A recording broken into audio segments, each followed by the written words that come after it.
بہت ہی اسٹرانگ ثبوت پیش کر رہا ہے کہ تم میری سچی مچی میں وائف ہو. اس کا ثبوت یہ تھا اس نے مہر، اس نے گھر کا انتظام کیا، گیس بجلی کا بل کون دے رہا ہے تمہارا. پھر وہ یہ میوزک لے کے تمہارا باپ دے رہا ہے، لیکن یہ بالکل مناسب ہے اسٹائل خراب نہیں.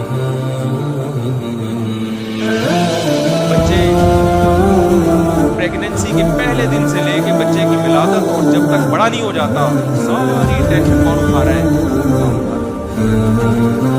آخری دن، حتیٰ کہ بیٹیوں کی شادی کے بعد کی ٹینشن بھی اٹھا رہا ہے، یہ داماد صحیح سلوک کر رہا ہے کہ نہیں کر رہا. اور کیا سلوک چاہیے بھائی؟ گورے کے پاس یہ تمام چیزیں زیادہ وہ لڑتے نہیں ہیں. ویلنٹائن ڈے پہ اپنی وائف یا گرل فرینڈ یا جو بھی پیش کر دیا اس نے بچے سے ہی نہ لے کیا پھٹا کہتے ہے کیا اس کے پاس. ہمارے نانا سے جب کوئی پوچھتا تھا کہ آپ کے گھر میں خیریت ہے، کہتے تھے خیریت کم وقتوں کے ہاں ہوتی ہے جن کے کوئی ہو ہی نہیں. ہمارے تو بہو ہے، داماد ہے، بیٹے ہیں، بیٹیاں ہیں. کبھی کسی کے سر میں درد ہے، کبھی کسی کا موڈ آف ہے، اس کو منانے میں لگے ہوئے، کبھی کوئی بے روزگار ہے وہ سلاماتیں سن رہا ہے تو آگے سے ایک دوسرے کی سنا دی. خیریت کن کے ہاں ہوتی ہے میرے بھائی؟ کم وقتوں کے بدقسمتوں کے یہاں ہوتی ہے، جن کے ہاں ہزار ہزار گز کے بنگلے اور دیواریں ہوں. ویسے مالداروں کے گھر میں بار بار بتاتا ہوں، جاتا ہوں، ہزار گز کا بنگلہ ہے، بڈھا بڈھی بیٹھے ہوئے، خیریت ہی خیریت ہے، لیکن اس خیریت میں ڈپریشن میں جا رہے ہیں. اس خیریت میں کہاں جا رہے ہیں؟ ہمارے یہاں تو سب چیزیں چل رہی ہیں. اسے کیا ہوا؟ ہمارے گھر سے آتا ہے خیریت کا ریشو بھی تھوڑا سا کم ہوگا ہمارے کہیں نہ کہیں کچھ نہ کچھ اونچ نیچ ہلکی پھلکی جھڑپیں چلتی رہتی ہیں، بارڈر پہ لڑائیاں ہلکی پھلکی چلتی رہتی ہیں ہمارے گھر میں. محبتیں ہیں تو جھڑپیں بھی ہوں گی نا ہلکی پھلکی. بچے بھی ہیں، ایک بچے نے کسی کے لگا دیا بیٹھا ہوا ہے وہ آگے سے لگائے گا تو پھر بڑے مسائل ہوتے ہیں، چھوٹے موٹے چلتے رہتے ہیں. یہ بہت اچھی ہے، ہم اس میں خوش ہیں الحمدللہ. ہمیں وہ والی خیریت نہیں چاہیے جو گورا جس خیریت کا قائل ہے، وہ والی نہیں چاہیے بھائی ہمیں. کوئی دن کیا ہوا، وہ کبھی کیا بتایا یار، ہم گھر کی باتیں اچھا بھی نہیں لگتا. میرا کہیں گھر میں ہلکی پھلکی سی کچھ نہیں چھوٹی مجھے بہت ہوتی ہے نا، اس سمجھے زیادہ. میں نے کہا یار اپنے گھر میں رہا تو لڑائی ہو جائے گی، بہتر یہ کہاں چلے جاؤ گھر سے نکل. سب سے بہتر طریقہ یہی ہوتا ہے کہ ابھی میں نہیں کچھ نہیں ہو جاتا گھر سے نکل، گھر سے نکل گیا کہاں جائے بھائی، دوسرے گھر میں چلا گیا. اچھا جب غصے میں آدمی ہوتا ہے تو اس کو چھوٹی بات بہت بری لگتی ہے. دوسرے گھر میں کوئی چھوٹی سی بات تھی جو زیادہ بڑی نہیں تھی لیکن میری مرضی کے خلاف تھی، تو میں چونکہ غصے سے آیا تھا تو مجھے وہ چھوٹی بات لگی ہوئی، میں نے ڈانٹ دیا ذرا زور سے، حالانکہ وہ اتنی ڈانٹنے کی بات نہیں. غصہ پہلے ہی ادھر آیا ہوا تھا تو میں نے کہا پارسل کرو نا کہیں نہ کہیں. اچھا مجھے اندازہ ہوا کہ یار یہ تھوڑا میں نے کیا کر دیا ہے، یہ اتنا بنتا نہیں تھا، لیکن میں چونکہ خود غصے میں تھا تو میں نے وہ پارسل کر دیا. اب میں نے کہا یہ نہیں جنگ یہاں پہ جھڑپیں نہ شروع ہو جائے گی، یہاں سے بھی کیا کرو موو کرو فوراً. پورے کی باتیں سمجھ میں ہم وہاں سے نکلے. اب تیسرے گھر پہ جاؤ تو ایسا نہ ہو کہ وہاں کچھ اور ہو. تو میں نے کہا دفتر ہی سب سے بہتر ہے، آفس. جو غصہ بہت شدید آیا ہوا تھا نا، یہ برسوں ترسوں کی بات، میں اس غصے کی کنڈیشن میں آیا آفس. جیسے ہی آفس میں گھسا ہوں ایک صاحب بیٹھے ہوئے ہیں، یہ دارالعلوم فرنگی سے 2 علماء آئے ہیں آپ سے ملاقات کے لیے.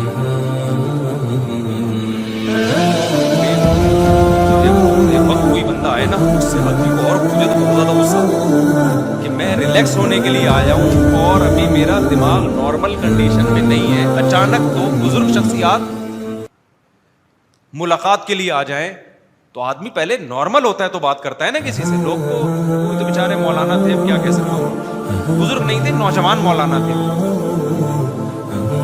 میں نے کہا یار ان کو سناؤ ٹائم سمجھی نا بھائی، آپ پہلے ٹائم لے لیتے. آدمی ہر وقت ایک جیسی حالت میں نہیں ہو، بے وقت آپ آ کے ٹپک گئے. اب میں جیسے ہی اندر گھسا ہوں تو بندے نے بتایا کہ یہ 2 آئے میں آپ سے ملاقات کی. اپنے ٹھیک تکلف والی السلام علیکم.